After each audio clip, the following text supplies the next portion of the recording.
parce que vous ne savez pas le jour.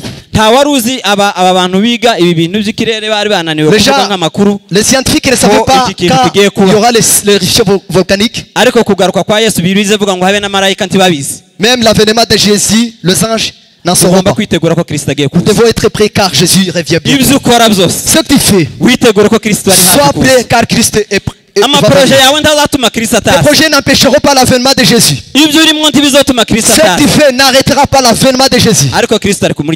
Azamura paradiso, aizamura nanavera, wapanye ibyiringiro, nami waranesheje. Hallelujah. Bwana asifiwe. Hallelujah. Sinzamara umwanya munini.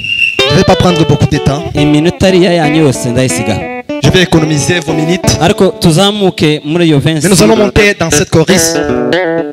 Bayiririmbye nanje nayitekereje ko nyiririmba. J'avais médité sur cette chanson lorsque vous avez chanté. Dusubiremo gusuka nguko tuzina turaririmba. Vous allez reprendre sans danser. Azamura paradiso, aizamura nanavera, bapanye ibyiringiro. Oh mwami we, azamura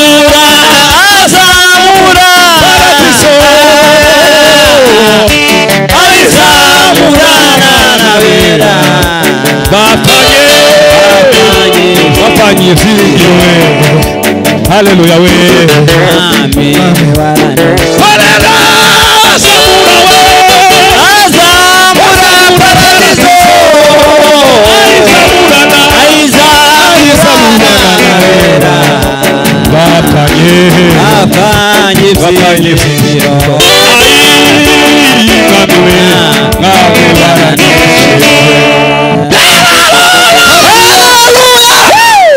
Amina. Amen. Imana ishimwe. Gloire à Dieu. Dushimiye Imana kuko yatuzukijeho. Nous disons merci à Dieu qui nous a réveillés.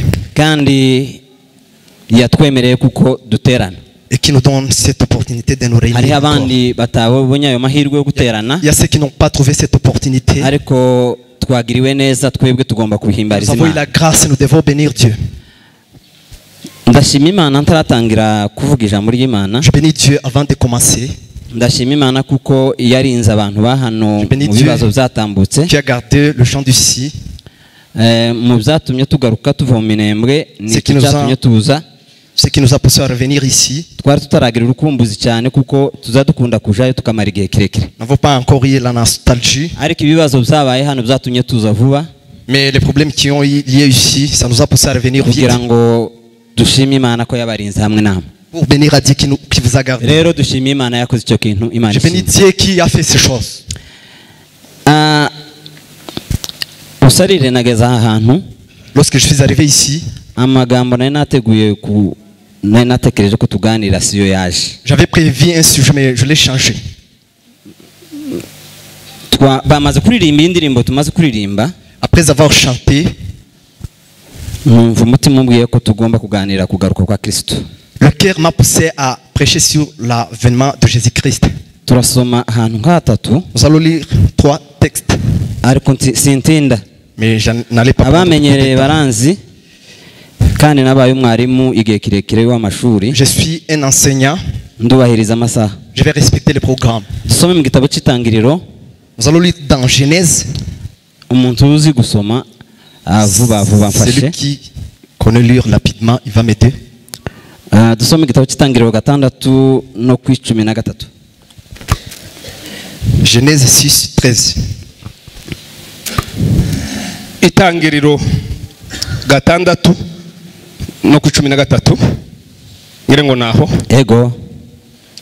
Imana ibwira Nowa iti iherezo ry'abafite umubiri bose rije mu maso yanje kuko isi yuzuye urugomo ku bwabo dore nzabarimburana n'isi nuko rero wibariza inkuge mu giti citwa goferu ugabanyemo ibyumba uyihome ubushishi imbere n'inyuma Amen. Amen. Dusubire dusome mu gitabo cya Matayo. Nous allons lire dans Matthieu 24. 24. 24 na mirongo.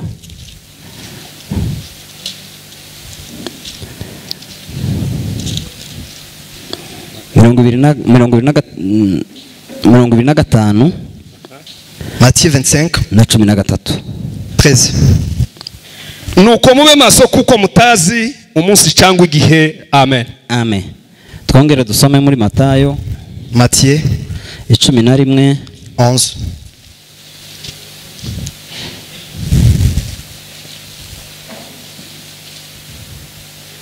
Guheraho 11 guheraho. Oya ni 11 na 11. Matthieu 11. Ndababwira ukuri yuko mu babyawe n'abagore hatigeze kubaho umuntu uruta Yohana umubatiza, ariko umuto mu bwami bwo mu ijuru aramuruta. Amen. Amen. Bwana asifiwe. Gloire à Dieu.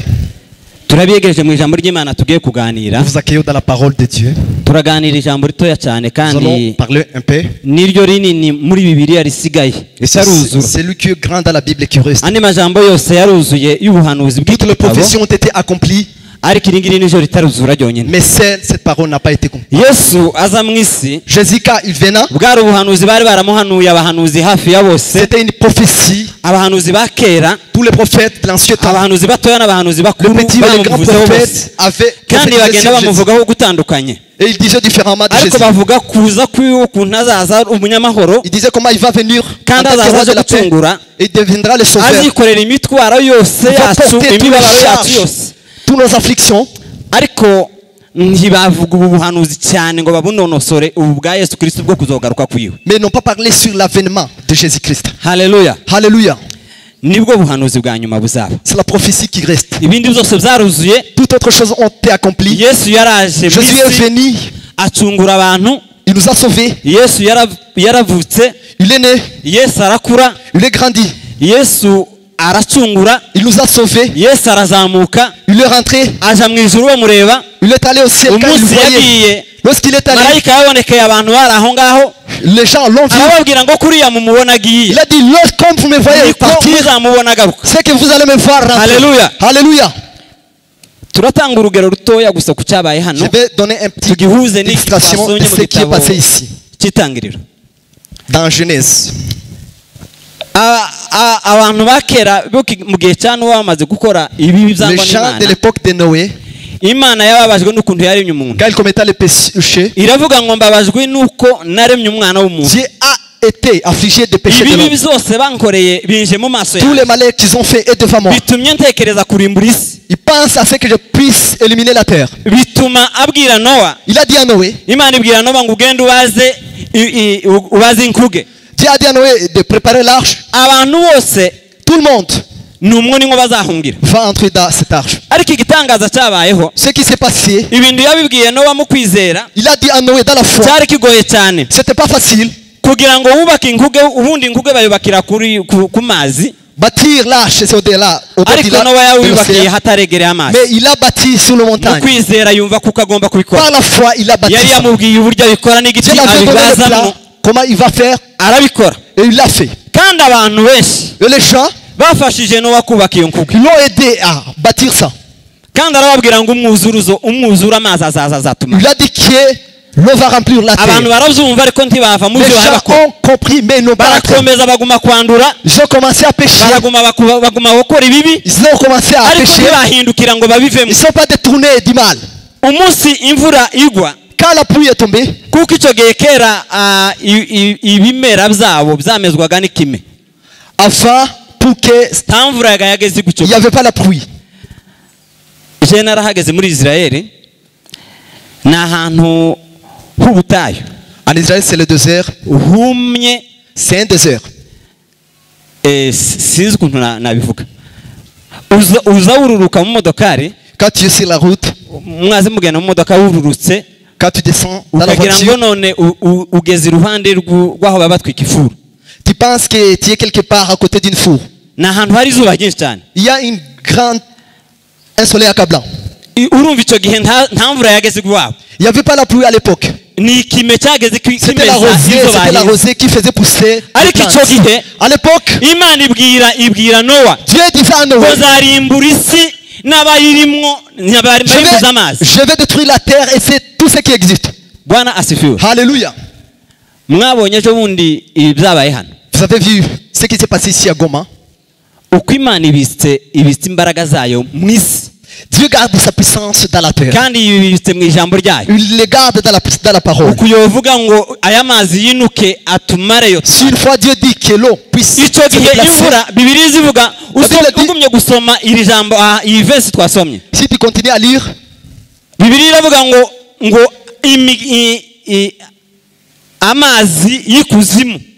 la Bible dit que l'eau qui se trouve dans la terre, la pluie est descendue et a rempli la terre. Ils ont rempli la terre. Quand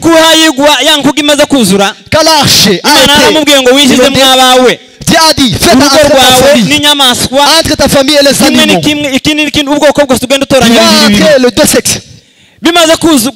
Après avoir entré, la pluie est tombée. Et l'arche a été suspendue. Ce qui était dans l'arche était en paix. Mais Christ viendra. Alléluia. Gloire à Dieu. Jésus reviendra. Christ viendra. Il va venir sauver les gens. La Bible dit qu'il y a des créatures qui sont encore dépendants. Qui sont encore dépendants. Quand Jésus viendra, il va nous donner la liberté. Quand nous égorgeons les vaches et nous consommons le viande, ils sont encore dépendants de nous. Quand Christ viendra, il va libérer tous. Christ va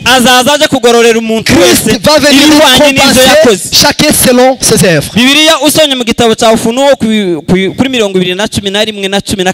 Lorsque vous lisez dans Apocalypse 21, je reviens bientôt. Je viens avec les récompenses pour donner à chacun selon ses œuvres. C'est pourquoi quand Jésus disait que les malfaiteurs continuent à pratiquer le malheur, que le saint se sanctifie. Christ revient. Nous avons lu dans Matthieu 25:13. Soyez éveillés parce que vous ne savez pas le jour.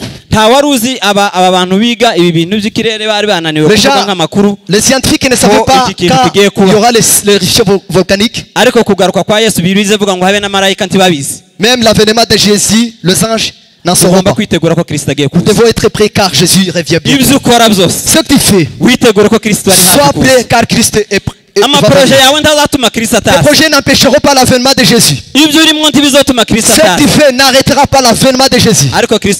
Christ revient, il est sur la porte. Alléluia. Alléluia. Quand Jean disant sur le chapitre 10, certains seront ressuscités par la vie, d'autres vont avoir la honte. Tu es parmi qui? Tu es parmi qui? Tu es parmi lequel? Nous allons un peu chanter. Indirimbo 38 mu gitabo cy'agakiza 38 ivensi ya nyuma cyangwe tuhere nko kuri 8 inyigisho zanjye kuzirarangiye. Nous avons fini les enseignements. Ariko witeguye gute? Sois prêt. Mu mutima wawe witeguye iki? Est-ce que ton cœur est prêt? Witeguye kugaruka kwa Kristo? Tu es prêt à l'avènement de Jésus? Cyangwa witeguye kubona akazi kurangije ishuri? Ou bien tu es prêt à décrocher l'emploi? Cyangwa kurategura izindi Qu'est-ce qui te prépare? Nous devons être prêts à l'avènement de Jésus. Jésus a dit à ses disciples, il a dit que je ne partagerai plus. Alléluia. Alléluia. Je ne ferai plus la communion avec vous. Nous allons communier dans le royaume des cieux. Sur les rendez-vous que nous avons. Nous avons un rendez-vous. Nous avons un rendez-vous. Nous avons un jour qui nous attend. Christ reviendra. Oh, je me suis rappelé la fois passée sur l'éruption volcanique. Nous nous étions loin. Nous n'avons pas eu le sommeil parce que nous n'avons pas beaucoup de contact avec vous. Mais nous avons utilisé beaucoup des unités. À Minembwe, les unités coûtent cher. 50 unités et ils achètent à 2000 francs. Nous avons consommé beaucoup. Nous avons pensé sur l'éruption volcanique. Vous avez vu comment ça nous a effrayés? Imaginez le jour de Lot. Car Sodome et Gomorrhe ont été détruits. L'ange de Dieu a dit à Lot, fuis. C'est le jour de fuir. Nous sommes dans le moment d'être prêts. La mort est là. La fin est là. Et la fin de toutes choses est prête. Gloire à Dieu. Nous allons chanter. En fait, nous allons prier pour Léo Plateau. Nous allons prier pour Léo Plateau. Je pense que n'importe qui aime chez lui. Nous bénissons Dieu parce qu'il continue à nous garder. Nous allons un peu chanter les cantiques. Nous allons méditer sur cette chanson.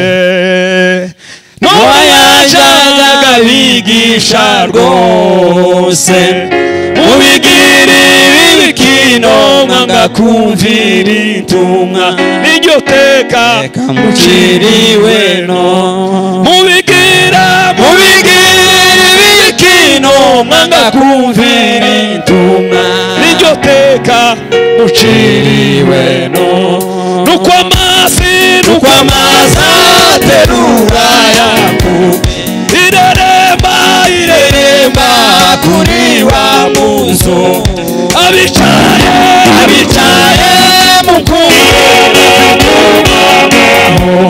kugeza ubwo bazasohoka abicaye mukuge bafite amahoro kugeza ubwo bazasohoka none natwe dufite iyo nkuru n'agakiza twahawe na Yesu. Nimushaka amahoro ngwino wihitiremo agakiza ureke kurimo. Nimushaka amahoro agakiza we ureke kurimo. Nimushaka amahoro ngwino wihitiremo we agakiza we ureke kurimo. Nimushaka amahoro ngwino wihitiremo agakiza ureke kurimo. Amen.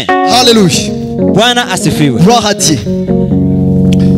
Yoshua yavuze neza aza kurangiza ivensi yiwe ya 24 na 14 yaravuze ngo njewe n'Uwiteka njewe n'umuryango wanje. Moi et ma maison tuzakorera Uwiteka. Nous servirons l'Éternel. Amen. Hallelujah. Iki ni igihe cyo guhitamo. Nous sommes dans le moment de choisir. Ni igihe cyo guhitamo. Nous sommes dans un tas de choisir.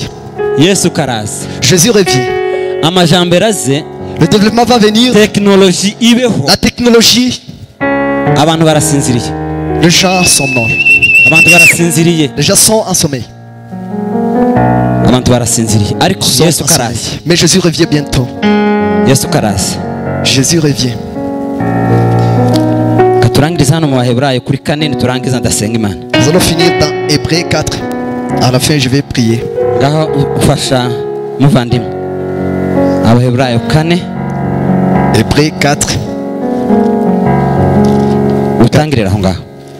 Craignez donc Tandis que la promesse d'entrer dans son réponse subsiste encore. Qu'aucun de vous ne paraisse être venu trop tard.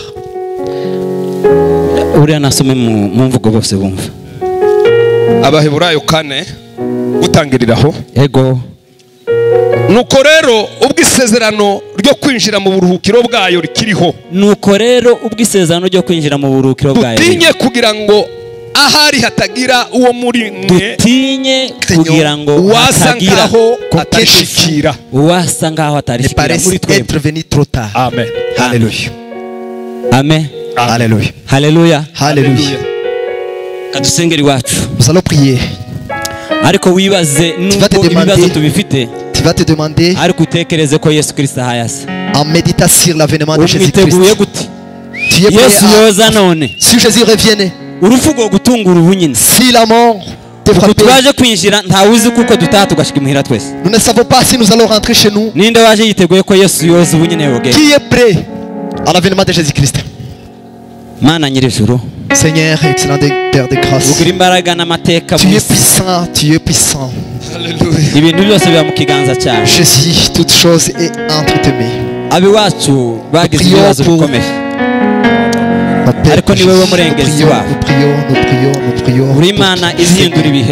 Tu es le Dieu qui change les temps.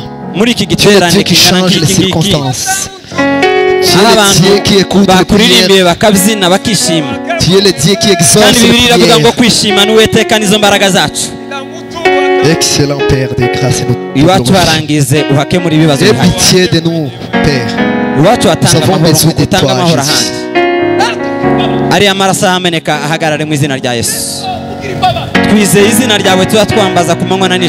Jésus, nous avons foi en toi qui écoutes et qui a la puissance de changer. La vie de tout le monde est entre tes mains, Jésus. C'est pourquoi nous te supplions encore. Nous réunissons avec ceux qui prient, ceux qui ont prié Jésus, écoute les prières et les supplications. Nous avons besoin de toi, salut.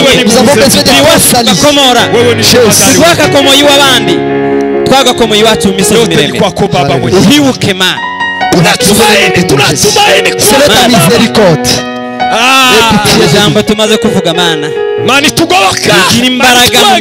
Fortifie-nous. Enseigne-nous ton avènement.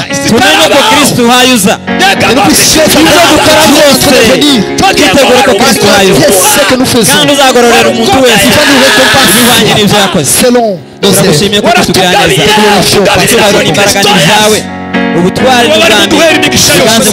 nos t'appartiennent.